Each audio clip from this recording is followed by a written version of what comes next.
This European cricket event is proudly brought to you by HCL Software, Rado, 1xBet and Victorinox.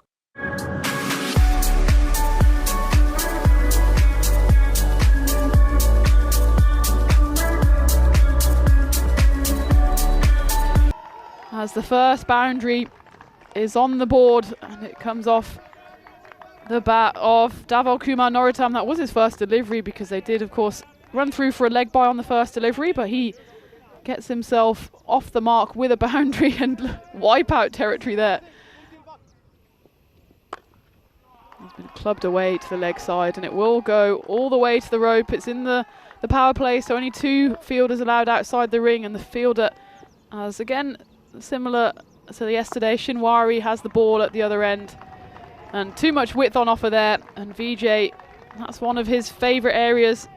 So I think Portugal will be looking at least 150. And well, there's 4 added to the collection as that will race away. And that expected score is in the 150s. This one goes high. Does it have the legs on it to go all the way? I'm going to have to check that one in this third and final T20I. And there's the first wicket to fall. The 4th over starts with the first wicket. As we take a look at this, it's Shinwari back for his second over. His first over went for 7. That time, though, just cut across the right-handed VJ. It was a lovely delivery. Quick time. And that one's been lofted. And it's gone all the way. It's just a flat shot over the covers. Gone through, and it's Shersa Hack into the attack. But Norotam leads the counter punch there. So lovely square drive. Let's see if Norotam uses that to his advantage. The other fielder out is at cow corner. Oh, that one's going to come right off the roof. Oh, it's going to go over my head. Not quite sure where that one went. In any case, that was a massive shot. See if we can see that on the replay. I was slightly fearing for my life there. In this commentary igloo, at some point you just lose the ball. And there you go. Pretty challenging conditions for the challenger as that one's hooked away. And there is a fielder there, but it goes over his head. 4 runs. Norotam later this year as well. Looking forward to watching this action at the middle as well, because that's as clean a hit as you will ever see off the bat of Davor Norotam. All the way from Maximo. That takes him to 49. Just take a look at this. He just played it on line. Norotam lifts that, and there's a chance of a catch. And it's been dropped, but they do go through for a single, and that gets Norotam to his maiden half-century for his country. What a knock it's been by him so far. 50 runs coming off just 22 deliveries. Doesn't last long though, as it's Conrad Greenshields who gets on the strike, and he departs next ball just as Norotam was celebrating at one end. Conrad Greenshields, he has to take his leave at the other, as again it's just a feather through to the keeper. That one actually cut in brilliantly and then just jagged away from Greenshields, and Norotam goes for the big hit. There's a fielder out there, and he does, I think, a brilliant job, does Vinay Ravi, of preventing the boundary. Stronger in the next series. And of course, he put in that spectacular catch in the fielding innings yesterday, so his work for the day is not done, and that's worked away fine. There's a big chase on. I think the ball will win this one. As you can see, not a fielder even in shot before Junaid Mahmood. But he's gone here. As just as I was saying, his innings was getting up and running. He runs down the pitch at Palmer, misses the ball entirely, and Khizr Ahmed, he gets involved in his 3rd wicket. As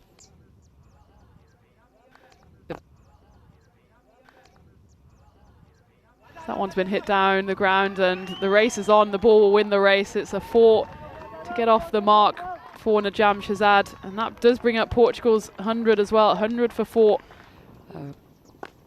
Big hit here, and that's gone all the way for 6. That's gone over the dugouts into the neighbouring field. I think that's a lost ball, as from the money they earn from playing cricket. So, you know, everything's possible. And well, the possibility there is of a 6. Dancing down the pitch is Shahzad, and he gets hold of all of that one. Usman Arif is the closest man, but all he can do is chase the ball into the bushes. Shahzad attacks down the pitch there. Vinay Ravi just guided straight into the hands of Point, and Najam Shahzad somehow has absolutely sold himself down the river, and you can see Dhaval Kumar Norottam out there just a bit bewildered by this. Let's take a look at what happened. It goes straight to Point. I suppose Dhaval Kumar Norottam intimates like he wants to maybe go for a run. He goes 1-2 step. Again, low full toss. Maybe that's why Mushtaq isn't turned to as much.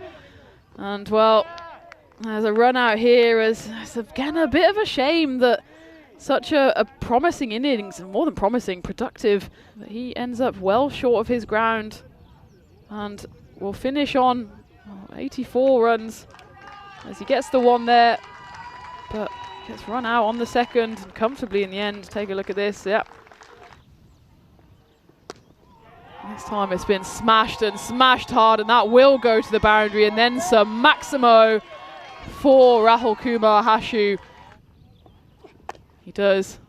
Hashu clubs it down the ground, and well, it's an absolute Tortuga there that absolutely does Mohammad Shah Sahak.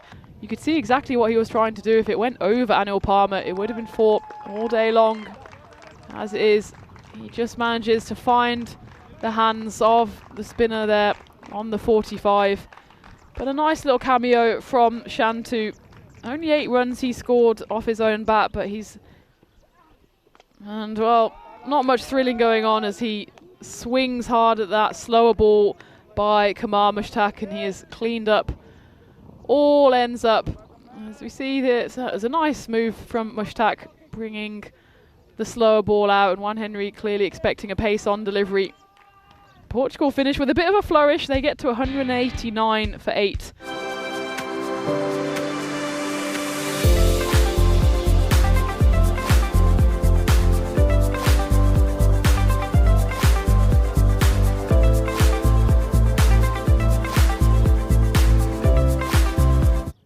Upin Shantu will start the innings.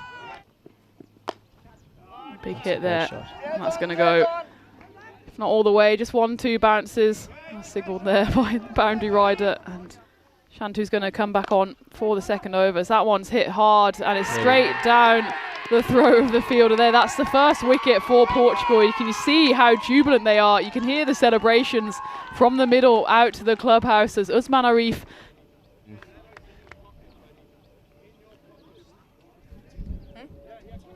Arif was the one that got caught there. Yeah, Arif was very destructive in the T10s. Well, speaking of Joe Burns, so we've got a chance for a catch here, and it's the 2nd wicket, and it's a great catch by Dhaval Kumar Norottam, who not only did the business, that one came quickly at him. It was off the bat of the number 3 batter, Dashana, and tumbling away to his left, so probably his weaker side, and you can see how absolutely pumped he is. We felt it was almost like a home competition. Great shot, 4 runs there. And they just showed absolute bravery and courage, didn't they? No, they've been awesome as that one goes through. Miggy Machado for a 4. That one goes high up in the air. It's a chance for a catch. It should be taken, and it is, as it's the captain, Khizr Ahmed, who departs. Just miscues that one off the side of the bat and comfortably into the hands. So that's swept hard, and it's going to go to the rope. Chalpesh Vijay there wasn't able to get down quickly enough, and suddenly this looks like the over that might just allow Norway a bit of momentum into this run chase. They certainly need more than just one productive over, but big appeal, and it's given. And Tasfir Ali looks back, looks at the umpire, is not impressed. Umpire Naeem duly obliges with the finger of doom. Let's take a look at this one on replay. As 46 for 4.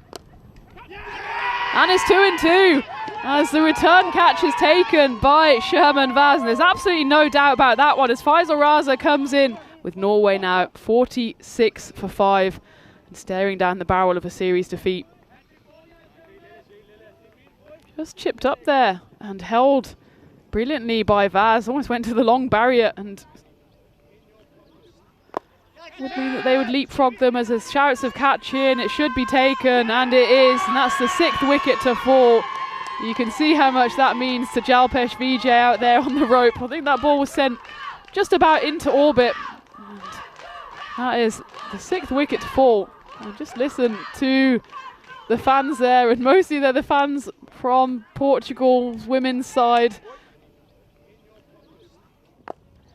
Big swing here, shouts of catch at Jalpesh Vijay underneath it, and he takes it again. That's another catch in the over for Vijay. It's 2 for Sherman Vaz. Someone needs to come to their rescue as they find themselves 53 for 7. As Ravi goes for the 1 here, there's certainly 1 as it just flies into the leg side. Comes back for 2, it's an easy 2. Shersahak not really interested in the 3rd. He doesn't look back a single time. And by the time he does look back, Vinay Ravi could have pretty much given him a tap on the shoulder as the ball is then launched to that one dragged down. It's been slapped away. It's a bit of a poor delivery there from Mohammed, and Shersahak does not need a second invitation. It's just a few singles here and there. This one has been played way better into the leg side, and it will in fact go all the way. One's been slapped away. It will go all the way once more. Again, Shersahak on the attack. Because it's a shared baseball field, so there's a bit of everything. As Amandeep Singh, as I suggested, is the 5th bowler that Portugal turned to, and first delivery is dispatched to the rope for 4 runs. One turned and gripped, but it was slapped away, and it's a lovely shot from Shersahak, who does move into the 40s. And that average will certainly be helped by that boundary as well there, as that flies into the Norway dugout, who have done an excellent job throughout these T20Is and the ECIs as that one races away to the rope. That one's been hit away to the leg side. Chase on here for Sherman Vaz. Bit of fancy footwork. And there's one of the wickets. So Portugal still have a chance to bowl out Norway here. So all's well that ends well between these two sides, hopefully. It's a bit unlucky there as it hits. We do move to the very final ball of this T20I series. The win will be going Portugal's way. Can they finish it off with a wicket to win the series 2-1? And in the end, it was a bit of a frustrating finish.